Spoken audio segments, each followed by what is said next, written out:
जय शनिदेव सबको। जय शनिदेव। बोलो सच्चे दरबार की जय। सबसे अच्छे दरबार की जय। शनिदेव महाराज की जय। मैं क्या बताऊं भाई, आपने एक गाना तो सुना ही होगा कि इंसान की औलाद है इंसान बनेगा, ना हिंदू बनेगा ना मुसलमान बनेगा ना हिंदू बनेगा, क्योंकि हम सब इंसान हैं। हम सबको अपने अपने इष्ट को किसके अंदर देखना चाहिए? दूसरे के हृदय के अंदर देखना चाहिए, वो चाहे कोई भी धर्मी क्यों ना हो। वो जमाना गया जब लड़ा करते थे, अब लड़ाई का जमाना नहीं रहा है और ना लड़ने में कोई फायदा है। बाकी आप मुझसे मत कहना भाई आप भी तो करौली वाले से लड़ते हो, मुझसे मत कहना, है ना, क्योंकि दुष्ट के लिए तो भाई लड़ाई इंसान के सिद्धांतों की होती है। सिद्धांतों की होती है, बात ये है, ठीक है। और सिद्धांत क्या है कि वो बड़ा हिंदू बन चुका है, इतना बड़ा हिंदू बन चुका है कि हिंदुओं की खाल उतार ली है उसने। फिर मैंने अभी एक उदाहरण दिया, नूरा बहन ने माता का जाप किया, और देखिए बालक, नूरा बहन ने माता का जाप किया और उसका असर घूमने लगा। आगे समझ में इसका मतलब क्या होता है कि वो शुद्ध है और उसके पास पहले एक दो सिद्धियां हैं। बाबा शाबिर पिया की भी हमने उसको सिद्धि प्रदान की, 5 सिद्धियां हैं और सिद्धि प्रदान की, और नूरा और स्वच्छ हुई। और सबसे बड़ी बात, जब तांत्रिक लोग, हम अच्छे लोग क्यों नहीं, जब तांत्रिक लोग हिंदू और मुस्लिम सिद्धि लिए पड़े हैं, ठीक है ना, उनके पास पीर बाबा भी है, चाहे वो अब मुसलमान है चाहे वो हिंदू है, वहाँ कोई परहेज नहीं है। तो अच्छे परहेज क्यों करे जब भाई बुरों का परहेज नहीं है, वो बुरा करने के लिए सब कुछ साथ रखे हुए हैं, तो भाई अच्छे क्यों परहेज करे? सबसे बड़ी बात ये है। फिर अगर नियम है तो ये नियम है कि सबको सबके हृदय में अपने अपने इष्ट को देखना चाहिए और फिर इष्ट समझ के ही उसकी सेवा करनी चाहिए। अब चाहे हिंदू हो, चाहे मुसलमान हो, चाहे सिख हो और चाहे ईसाई हो, ठीक है ना। हम सबसे पहले क्या है?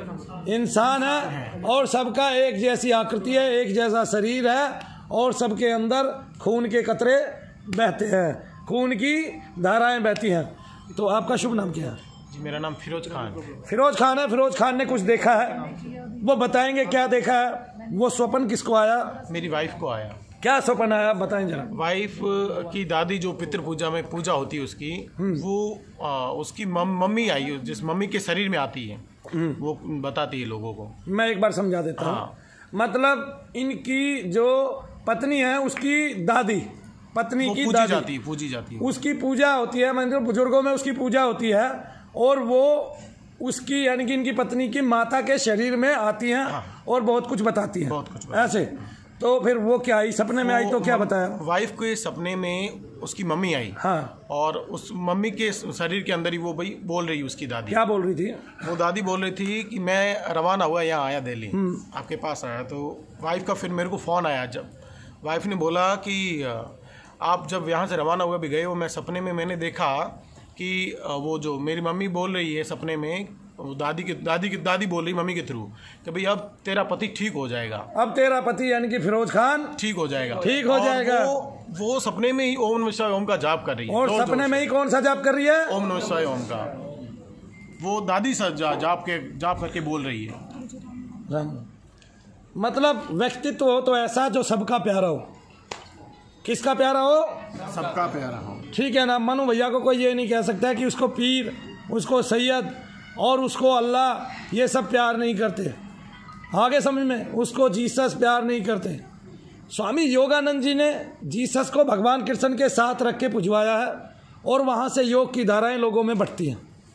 इसके अलावा हमारे बहुत बड़े जो है ऋषि हुए हैं, महात्मा हुए हैं, संत हुए हैं, उनको ये कह लीजिए स्वामी प्रभुपाद जी महाराज, ठीक है। वो कृष्णों से हरे राम हरे कृष्ण कहलवाते हैं, बिना उनका कोई धर्म बदले, और उनका एक ही धर्म कर देते हैं कि भाई उसका नाम ही धर्म है। अब जो भी नाम लेता है उस नाम से उसको शक्ति मिलती ही मिलती है। आप क्या सोचते हैं कि एक अंग्रेज सब कुछ छोड़ के हरे राम हरे कृष्ण कर रहा है, तो क्या हरे राम हरे कृष्ण जो ये नाम है, इस नाम से उनको कुछ नहीं मिल रहा है? अभी नूरा ने बताया उसका सर घूमने लगा, यानी कि उसको माता ने सिद्धि प्रदान कर दी। अभी इस भाई ने बताया ठीक है ना। और ओम नमः शिवाय ओम कहने में उसको लांछन नहीं लगा। पिछली बार भी मैंने एक लड़का दिखाया था जिसने ओम नमः शिवाय ओम का जाप कराया, ठीक है। मेरा मकसद ये नहीं है, अगर आपको किसी भी शब्द से आपको शक्ति मिल रही है तो आप ऐसी शक्तियां हासिल कर सकते हैं।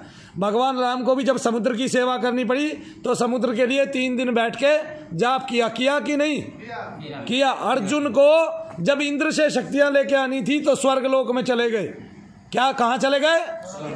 स्वर्गलोक में चले गए। ये उदाहरण है हमारे यहाँ कि आपको कोई अगर सात्विक शक्ति चाहिए या कैसी भी शक्ति चाहिए, उस शक्ति के लिए आप किसी की भी शरण में जा सकते हैं। ब्रह्मा विष्णु महेश की सेवा के साथ साथ रावण के लड़के ने माता की साधना करनी चाहिए। माता कौन सी थी मुझे नहीं पता, लेकिन हनुमान जी ने उनकी साधना भंग की कि नहीं की? भंग कर दी। हम लोग क्या है, हम लोग वैर ढूंढते हैं, वैर निकालते हैं किसी न किसी अवसर पर। क्या, किसी न किसी अवसर पर। ये खैर राजनीतिक प्रपंच है, हम उसमें नहीं घुसना चाहेंगे। हमारा काम है लोगों को आध्यात्मिकता से जोड़ना, भगवान के नाम से जोड़ना, और जो जिस धर्म में पैदा हुआ है हम चाहते हैं वो उसी धर्म में रहे। क्योंकि अगर ईश्वर ने उसको कहीं भी बदलना होता, हाँ हिंदू धर्मी ही बनाना होता, तो वो अपने ही धर्म में पैदा होता, फिर वो उस धर्म में पैदा नहीं होता, ठीक है। किसी को नहीं पता। अगर हिंदू ये मानते हैं कि हमारा बार बार जन्म होता है तो हो सकता है उसके 2 जन्म मुस्लिमों में हो चुके हो। सही है। हाँ, हो सकता है कि नहीं हो सकता? हो सकता है। और जब जो बात लिखी जाती है शास्त्रों में वो तब उसी समय के अनुकूल लिखी जाती है। अभी मैं तुम्हें बता देता हूँ, कल कोई सज्जन भद्रजन जो है चर्चा कर रहे थे कि कुरान शरीफ में अन्य को सबको काफिर ठहराया गया है और बाकी को ये ठहराया गया। लेकिन जिस टाइम कुरान शरीफ का अवतरण हुआ वहाँ जो और लोग थे वो मोहम्मद साहब का क्या करते थे? विरोध करते थे, वैरी थे। अब वो क्या लिखते? हिंदुओं के लिए तो उन्होंने अलग से कुछ नहीं लिखा कि हिंदुओं को ही वैरी ठहराया जाए, ऐसा लिखा? नहीं लिखा। लेकिन हम लोग अपने हिसाब से उनकी परिभाषाएं कर लेते हैं और लोगों के दिमाग में वो उल जलूल बातें ठोक देते हैं। ऐसा ही ना? ऐसा ही ना? अब देखिए, महर्षि दयानंद ने वेदों के अनुकूल व्याख्या की, और जो अनुकूल व्याख्या की उसमें लड़का और लड़की 18 साल से कम की शादी दिखाई गई। क्या आज कोई कर सकता है?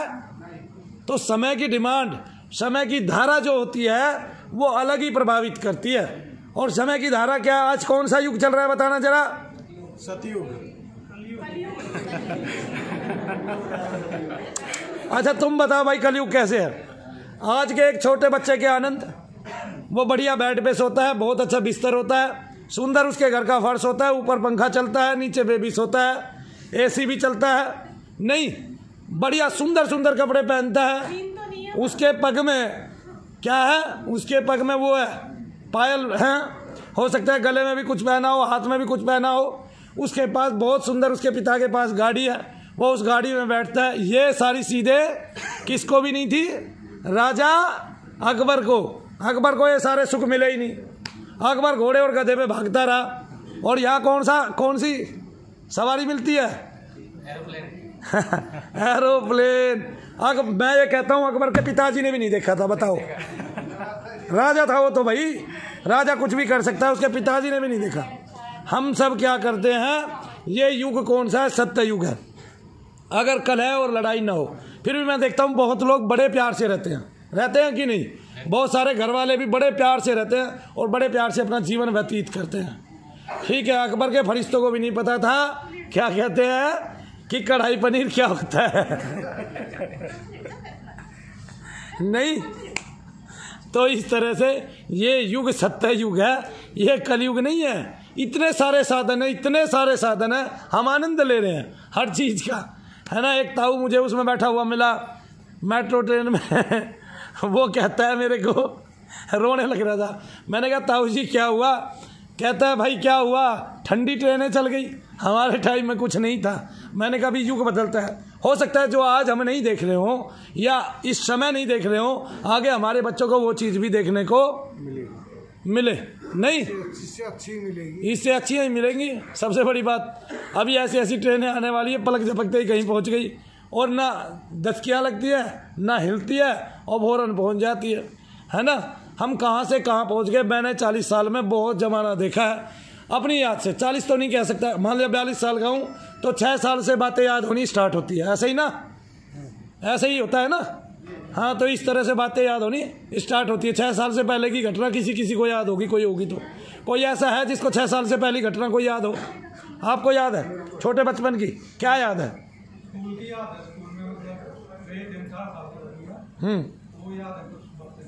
कुछ बातें 2-4 याद है ना। वो तो मेरे भी याद है कि हम दलिया खाया करते थे, लाल सी एक ड्रेस पहना करते थे, ऊपर कंधे पे तनी बंधा करती थी, टायर चलाया करते थे, वो सब याद है। और एक बार जब मैं छोटा था तो मेरी मम्मी ने कहा मेरे चाचा को ये स्कूल नहीं जाता है, तो उन्होंने वहीं से तख्ती लेके पीटना शुरू किया और मैं स्कूल तक भागा चला गया।